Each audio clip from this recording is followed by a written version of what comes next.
that's all gone. All like Mars Corporation does nowadays is slap a wrapper on the outside and it's like, ooh, spooky.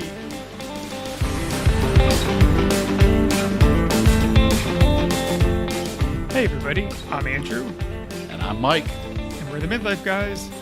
How you doing today, Mike? Doing well, doing well. You know, it's starting to feel like fall. Again. We're not quite there yet. Yeah, I mean, we go back and forth and back and forth. You and I have our college's homecoming this weekend, so it'll be good to see some friends from out of town. Yeah, loving life. Well, that's always a good thing. Living life, loving life. Absolutely. There you go. So some of you who watched a few of our other episodes may have noticed a little bit of a difference in the intro. I kind of kicked things off, and I'm going to take the lead today on asking some of the questions and the topics because we're going to talk about one of Mike's favorite holidays. If you haven't guessed already, if you're watching this on YouTube, you probably figured out what we're going to talk about because Mike has on his Halloween sports coat. I don't know, what do we call that? Is that what that is? Yeah, I mean, this is my Halloween jacket. Your Halloween jacket. There you go. Yeah, I got lots of jack-o'-lanterns on there. So we're talking about Halloween, one of Mike's favorite holidays. So I thought I would ask some of the questions and get Mike's thoughts on it. I think it'll be fun. We're taping this right around Halloween. It'll come out, I think, about a week or so, probably before. So hopefully y'all can enjoy the episode. And I figured we could kick it off by cheersing to Halloween. We both have our beers. I've got a pumpkin beer. Mike's got a fall Hefeweizen. So woo! Yay to Halloween. Cheers.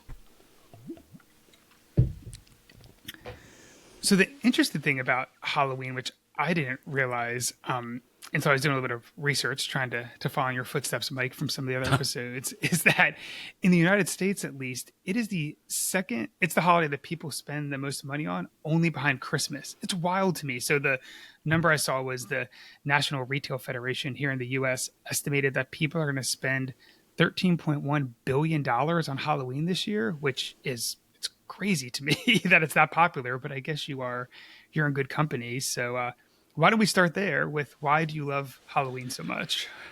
I think there's two main reasons. The first is pretty simple. It's not a real holiday.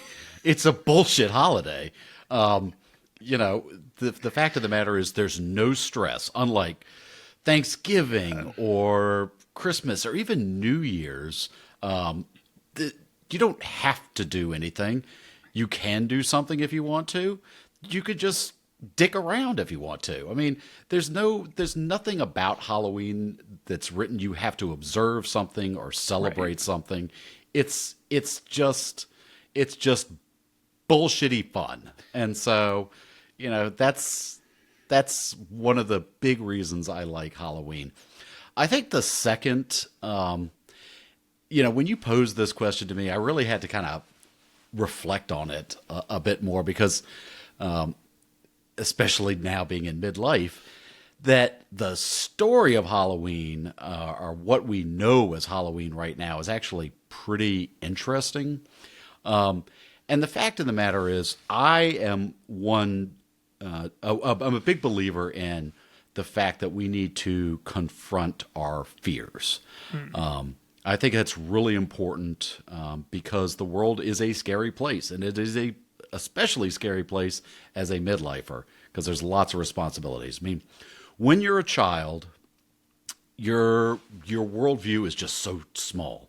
It is school, your immediate family, your neighborhood. It is very small, and during that time, your imagination can run wild. So, kids think about ghosts or goblins or the boogeyman or things like that. Things that would scare them. And as we get older, we and our experiences become vastly different. There are really terrifying things in this world, whether it be fear for family, money, relationships, a million and one things. And Halloween is a reminder in which a reminder to us to confront those fears, because when we confront them, I think that makes us stronger. Yeah. And I think that's another a big reason why I like Halloween, because Halloween is all about confronting those fears. Oh, that was deep, but good. I mean, it took Hell us yeah, from it's fucking deep. from I'm a childhood genius. innocence to being jaded and like the world is terrible. I mean, it's not wrong though. No, I feel like I've got I do agree with that. I think it's an interesting take on Halloween. I was gonna say I have a more superficial approach to it, which, and I guess it's not really superficial. Is Halloween to me also? I think you're right. It is kind of a made up holiday. It feels much less stressful than like Thanksgiving or Christmas or even birthdays or things. Because again, you don't have to like do something necessarily or entertain people or see those crazy relatives you see like once or twice a year or whatnot at some of the bigger holidays. But what it is it's sort of like growing up as a kid, this was the case. I feel like this was true in our 20s and 30s, and I think it's still true in midlife. Is you kind of get to spend Halloween with the people you want to spend Halloween with too. Like it's about community, and as a kid, it's like your community of your friends, and then in your 20s and 30s, at least I think our experiences where we kind of go out to Halloween parties, or you'd hang out again with friends, and then as now in midlife when we have kids, it's like watching our kids experience it and hanging out with our neighbors and other people too. Not that I don't love spending Thanksgiving and Christmas with family and whatnot, but it's like a different approach. Oh, You better watch out. Like, Your mom is listening. I know to this. she's gonna. I do love spending those holidays with my family. It's a lot of fun. But I just mean it's just like a different vibe, I guess is what I'm trying to say. Halloween has to it, and I feel like it's a more kind of informal community, and you get to just sort of relax a lot more. I think than some of the other holidays have more pressure built into them. Yeah, I mean, I think as you get older, there's stages to Halloween. Under Yeah. 10, it's all about trick or treating. It's all about the fun. Those teen years, it becomes a little bit more mischievous.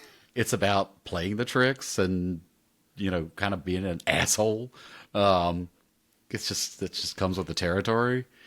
In your 20s, I don't know, at least in my experience, everyone was just a big hoe bag on Halloween. So,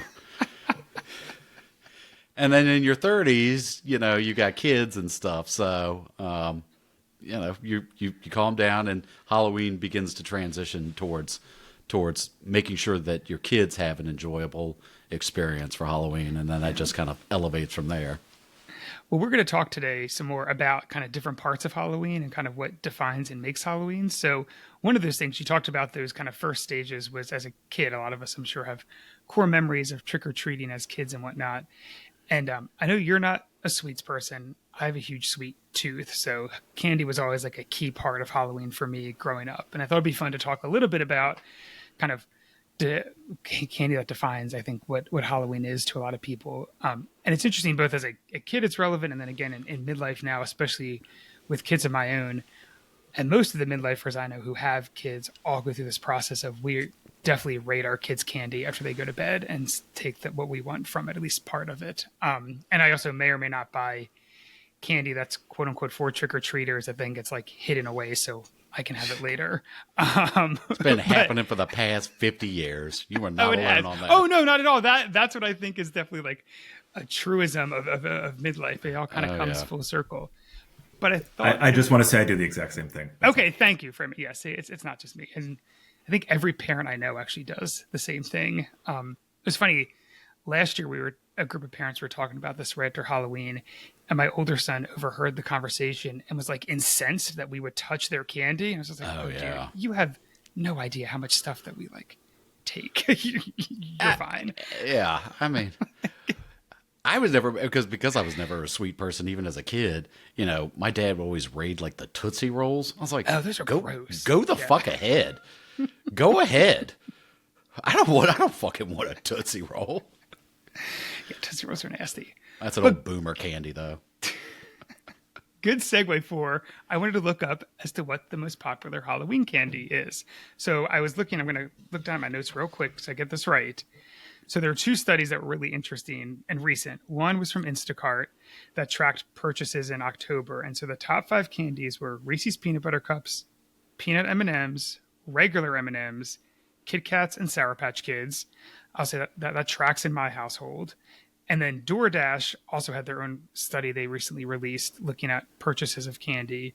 And for them, the top couple were Reese's Peanut Butter Cups, regular M&Ms, Snickers, and then a classic Hershey's chocolate bar.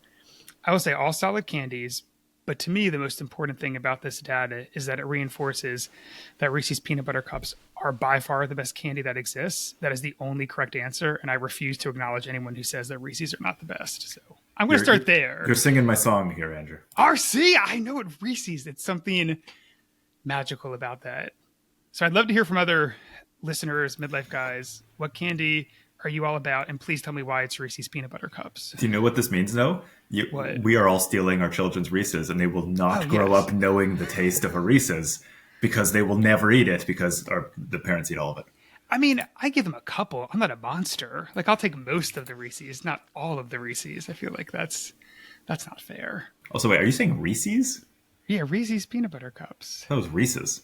Reese's? I don't Like it belongs to Reese. Yeah, I would said Reese's. That's a good question.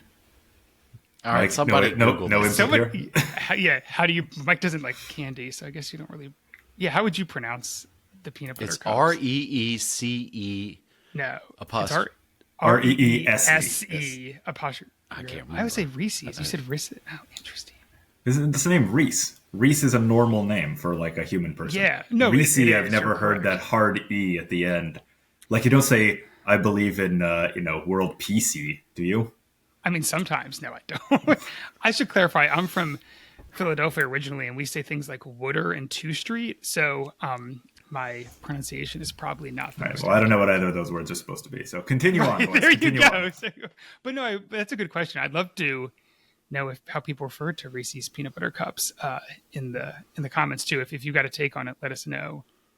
But back to the candy, Mike. Thoughts on those lists? Thoughts on why Reese's are by far the best Halloween candy that exists? No thoughts. No. I know that peanut butter is very popular, and so there are times that I will make an effort to buy the peanut butter pumpkins because at least they're trying.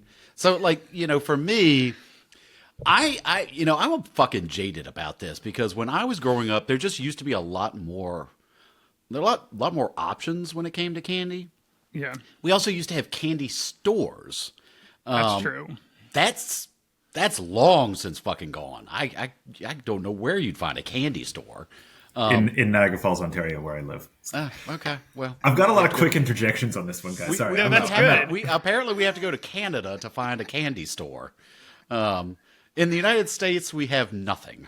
You can go to the drugstore and find the same packs of M&Ms and peanut butter cups. Can I That's it. interject a really fun midlife moment that I had actually literally exactly about this? So recently I went to go get my annual flu and COVID boosters, right? At the local CVS, the pharmacy that does it. And they gave me a coupon for $10 off a $20 purchase or more by the end of October. So I literally was like, oh, I'm saving this so I can go back when the candy's on sale and buy it right before Halloween and use this coupon. As soon as I had that thought, I was like, "Oh man, I'm old. This is not a good sign." Old. That is shameful too. It is. What the fuck You are know you gonna what? do with all that candy? Well, give it out to everybody. I'm not going to keep it for myself, but I would have saved $10 on candy. That's not bad. Okay. There used to be real candy back in the day. Candy, candy that was customized for Halloween, whether it be lollipops or, shit, there was all kinds of stuff. That's all gone. All Mars Corporation does nowadays is slap a wrapper on the outside and it's like, ooh, spooky. I mean, I went to where was I? I was at the grocery store the other day and, get your goldfish crackers in the tiny little bags, but the packages glow in the dark. Who the fuck cares? Who the fuck cares that these packages glow in the dark? I know some people who probably do. There's They're still young, goldfish. but yeah. Gotta try. Try, people. Try. So I'm very jaded about the candy scene. But you were asking, what's my favorite? I'm very old fashioned. I got my Brock's little pumpkin. Oh, the candy pumpkins. Yes. Okay, yes, that's. little candy pumpkins. I think those are something you can only find at Halloween too. Right? I think it's true. Yeah, I think So you're it's absolutely unique. There right. you go. And the same with candy corn. So those things are awesome. There you go. But yeah, I am useless. I'm worthless with this conversation just because I don't like candy. I never have, never will. Good. So I'm 1 for 1 on the Halloween conversations. That's great. Yes. Whatever. I was excited to talk about Reese's peanut butter cups. So anyway, guys that are listening, let us know what's your favorite Halloween candy and why. Love to hear it. I do want to hear that. I do want Yeah. to hear what people are saying. I mean, you know, and to your point earlier about the coupon, we have friends that are going out there and buying candy in August because, I mean, these folks know how to jack up the prices when you get closer to Halloween. I was sitting there looking at the mixed bags of, it was like Twix and M&Ms and stuff like that. Right. $29.99? What? No. That's outrageous. That's outrageous. So I definitely understand the little parent's trick of going ahead and buying candy in August and doing that stuff. So, and no, I don't blame you for getting that $10 coupon. And I know I'm using that coupon. Don't you worry. yeah, I mean we've talked about this before. When you're in midlife, every dollar counts. So you got a bargain hunt. Mm-hmm. You got a bargain hunt. That is very true. All right, well, let's try Halloween topic number 2 and see if we got more luck here. Something else that may fall into Mike's category of this was better when we were younger or long ago. Halloween movies. I think that's another way that really defines Halloween as sort of an interesting, special, unique time of year because there are lots of movies around Halloween. And I think what is defined as a Halloween movie is pretty broad too. I mean, you've got horror films or sci-fi. I think movies that take place around Halloween or Halloween happens in them is another example of kind of Halloween movies. And so there's a whole lot of those. So let me ask you, Mike, what are some of your favorite Halloween movies and why do you love them? Before I get into that, I do want to say I think you're absolutely right. And movies definitely like transcend borders too, because I was talking to a friend who doesn't live in the United States, and he was talking about the fact that Nightmare Before Christmas is one of his favorite Halloween movies. Yeah. Then there's the debate whether or not that's a Christmas movie or a Halloween movie, but we won't get into that here. So for Halloween movies, you're right, because there's a lot of horror movies that could count as Halloween movies, but doesn't explicitly say that it's a Halloween movie. But yet it goes back to, scaring ourselves. I was never a fan of things like Friday the 13th or Nightmare on Elm Street just because the stories are just so flat. There's just a bad guy who kills people and who the fuck cares? There's no story there. So movies like Halloween, the original Halloween, I think were really like set the bar for what it is to be a Halloween movie, because here you have, I don't remember, I think he was like 6 years old when Michael Myers killed his sister. Yeah. Mm-hmm. We have no context. We have no idea why this 6-year-old would have killed his sister. And then he goes on a killing spree. They take out all that we're supposed to know about Michael Myers later. Just think about the movie itself. That's a scary fucking movie. This person has no motive. He is just an animal. And then, more recent movies. I actually am a big fan of like the Conjuring series. Oh yeah, I think it's just creepy, and yet again, it's that it goes to that unknown, which makes it fun. So that's my thought. There are also like the old fashioned kids movies like Charlie Brown. Oh sure, I think those are like eternal classics, like Charlie Brown, The Great Pumpkin. Yeah, it's interesting. I think my movie tastes, I guess like most people, probably evolve over time as well. So definitely more in my 30s and now in my 40s, there's something I find especially terrifying and entertaining about those more suspenseful movies like you talked about. It's not the gore, but it's sort of like Halloween, the original one, which I think is a great movie, or even, which I kind of consider Halloween movies, even though they're not at Halloween, but like The Shining or The Omen or those kind of older school like thriller movies or suspenseful movies that kind of try to mess with your mind. Like The Silence of the Lambs, I think, is another good one that for some reason feels creepier when you watch it around Halloween. So I definitely like those type of movies that it's not about the violence, it's more about trying to kind of like get you on the edge of your seat and surprise you. Yeah. Freeman, what about you?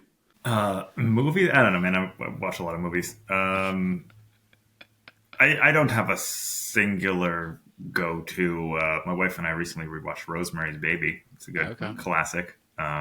She's also pregnant, so it hits that extra hard as we look That's suspicious. a choice. Yeah. We look suspiciously at our elderly neighbors, and we're like, listening extra hard for chanting and things like that. Okay. That's fucking creepy. Yeah. Yeah. But yeah, I'm big into. My wife likes Halloween a lot. She doesn't like to be scared, so she doesn't like actual like horror movies. Okay, So there's a bit of a delicate balance there. It is a lot of Nightmare Before Christmas style of movies in there. That is a good one. I do love Nightmare Before Christmas. God, watching Rosemary's Baby while your wife is pregnant is a choice. That is a choice. It's her idea. It wasn't mine. It's all about like. It's a very feminist film about like the realities of being like gaslit and disregarded as a woman. Like it's it's got good themes. Mm-hmm. There you go. Well, I was going to say too, other folks again chime in. Hopefully, we'll get some comments on this one because I'd again love to hear people's favorite Halloween movies or like what you definitely want to watch before Halloween. I might try to add it to my watch list too. Yeah, I definitely want to hear what our listeners, our Midlife Guy listeners, are. What some of their favorite stuff is, especially those guys that these aren't movies, but like that grew up on Nickelodeon. Yes, yeah. And watching the old Nickelodeon Halloween shows. So it's interesting you mention that. Yeah. My wife recently bought a season of Are You Afraid of the Dark to show our boys. And this is like the early 90s Are You Afraid of the Dark? So old school Nickelodeon. Man, it was a blast from the past watching some of those. I remember being like scared to death as a kid, and now as an adult you're just like, wait, what? But was that the show with all the kids around the campfire? And that's exactly right. They would tell stories. That made its way to America? I thought that was a Canadian thing. Oh no, it was in America for years. It's on Nickelodeon on Saturday night. Yeah, if you remember I'm gonna fact check right now whether that's a Canadian show because I was under the impression that it was, and I would love to be wrong because Jay Baruchel I remember got his start there, and he's one of the big Canadian actors of our generation. Anyway, give me a minute. No, I think you're right, Freeman, because, I guess back in the day, most of Nickelodeon's shows were coming from Canada. Were they really? Yeah, like Double Dare and some of those other things, those were all coming from Canada. That's pretty much how Nickelodeon started because they didn't have any money in which to like produce their own shows. They could just broadcast it. It was filmed in Montreal, which explains why Jay Baruchel was in it. And it is listed as a co-Canadian and American thing. It seemed like a lot of Americans might have made it, but they did it in Canada. Anyway, this is interesting. I honestly had no idea that made its way to America, and I'm quite pleased to hear that. I'm glad they did. I had no idea it was in Canada, so that's awesome. But it was very cool reliving all of the it's from the 90s. Obviously, it just feels very 90s. Though all the stories, it was nice. What does that mean? Oh well, like the clothes they were in, like the cars, or like they all had like the phones, like their house, like you had to pick up like a landline to call anyone, or like kids were walking around with like their trapper keepers and stuff, and it's like all those throwbacks, and just like, things my children would never understand, but hits home for me. Which is actually a semi-decent segue to our third Halloween topic, focus on just how we celebrate Halloween. I feel like, when we were kids back in the 90s, trick-or-treating was obviously the big thing. I remember some years even like bringing a pillowcase instead of like regular pail because you could fill in more candy into the pillowcase as you were walking around, trying to strategize like which houses had the best candy or who those people were who gave out the full-size candy bars, which was like hitting the jackpot if you could get the full-size candy.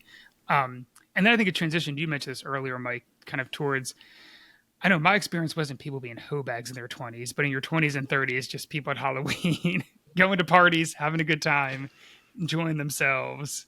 And then I feel like in your midlife, it's kind of, again, reverting back to more of a focus on the kids. And like in our neighborhood, we have a lot of young kids and a lot of midlifers. And so usually one or two folks will host kind of people at their house for pizza before all the kids walk around. There's this like roaming gang of like 30 or 40 kids that go from house to house in our neighborhood. And the parents kind of follow along to make sure everyone stays safe and we all have our beverages with us as we walk around. And like, that's kind of a fun way to celebrate right now too. But just wanted to get your thoughts on kind of how your Halloween celebrations have evolved over time. Yeah, I mean, and you're full of shit. I mean, we have a lot of the same friends. They were all hoe bags. You're so full of shit. I just have a nicer view of people. We saw the same things. You just were looking away. All right. So yeah, I mean, Halloween has of course changed. You know, it was. I grew up in a great neighborhood. It was very easy to walk. Hell, I can't remember how many houses were in the neighborhood, but you know, it was easy to just sit there and go at it like 6 and then not come home till 9 or 10. And we didn't go with our parents 9 times out of 10. We went with our friends. Yep. I feel like that's something that's changed now because the parents have to be there. But you know, it was a great time. You know, parents loved it. The adults that were out were all drinking and having a hoot. And we all just, you know, trick-or-treated. When, you know, fast forward to what Halloween looks like in midlife, it is. I mean, I do not participate in handing out candy anymore. So I am a terrible person, and I apologize for that. But well, no, you leave a bowl of candy out. That's not. I don't bad. do that anymore. I haven't I done thought that you in still did years. now. Okay, no, then you are a bad person. Yeah. Okay, I take that back. Yeah, I haven't done that in years. It's because like I'll come over to your neighborhood and watch the boys, you know, run around and do trick or treating. You know, I get a lot more out of that than sitting there putting a bowl out that somebody's going to fucking steal. So that did happen one year, didn't it? Like it during did. your rain camera, you saw some like older kids that like took the bowl and all like ran off with it. The whole thing. So I was like, you know, fuck this shit. I'm not going to worry about it anymore. So yeah, I mean, I always like the neighborly communal vibe of Halloween bringing people together. I think that's still true-ish today. I don't feel like it's as true as it was when we were growing up, though. I think that's accurate. And something else, a trend that I've seen that's changed for sort of this generation of kids, I guess parents or midlifers too, is trunk or treats have exploded as like a thing. Like I think increasingly that's more of an option that some people will do trunk or treat either before, like we have 3 of them this year, before actual Halloween with all the different like groups or churches or what activities that we do. I think some kids that will just do trunk or treat rather than the traditional trick or treating. So that's kind of an interesting change. I feel like that was kind of started after our time. Like that wasn't really a thing when we were kids, but I think kind of in like the whatever early to mid 2000s it started. And then I'm sure COVID kind of supercharged that some more too. But I mean, trick or treats are fine. I think there's something, maybe it's just nostalgia, but I think there's something about that traditional trick or treating that's like a rite of passage for kids. It is. It is. I mean, walking around a parking lot, going from car to car, there's nothing fun about that. Other than I guess you get lots of candy. That's the one thing maybe. Okay.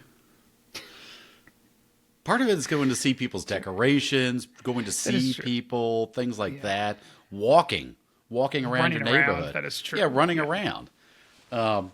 Shit, I mean, I feel like, and yet again, I could be looking at this through rose-colored glasses, but when I used to trick or treat, I feel like nobody was on the road. Nobody was driving around. And so you kind of had like free range of all the neighborhood roads. Yeah. Because everybody knew what was going on and they weren't going to sit there and like hit a kid. Yeah. I would say that's not the case anymore. It's wild. Like, even our neighborhood doesn't get a ton of traffic, but like you do need like parents, like clearly like I'm one of them, like walks in the middle of the street and people start driving down the street and like not stop seeing kids around. It's like, what is wrong with you? Like it's Halloween night. Why are you not paying attention? Because people suck nowadays. Come on, midlife guys. Share your stories. I want to hear That's right. how much better it was back, in the early 90s. Late 80s, early 90s when we used to trick or treat versus nowadays. Now it just fucking sucks. No, tell us your great traditions now that you like to do and why you think Halloween is still great. Let's end on a positive note. It is still great. I know you all have fun with the kids. I got a positive note. Global warming has made it so you don't need to wear a jacket when you go trick-or-treating anymore. Love that. You know, I love that. Last year I was in shorts and a t-shirt for Halloween, which was kind of crazy. You know, you say that, but like here, I've always felt like it's always been 50%. It's either hot as shit or 50%. It's cold as fuck. There's never been an in between here.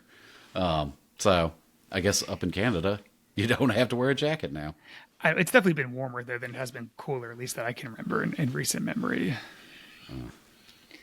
But in any case, we do want to hear your story. So let us know. What do you love about Halloween?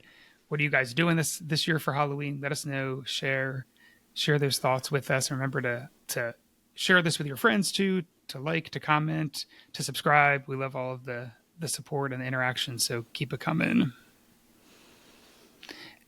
And with that, Mike, as you always say, we hit our half an hour mark. So thank you all for listening and have a great rest of your day. Good luck, guys. Happy Halloween. Happy Halloween. See you.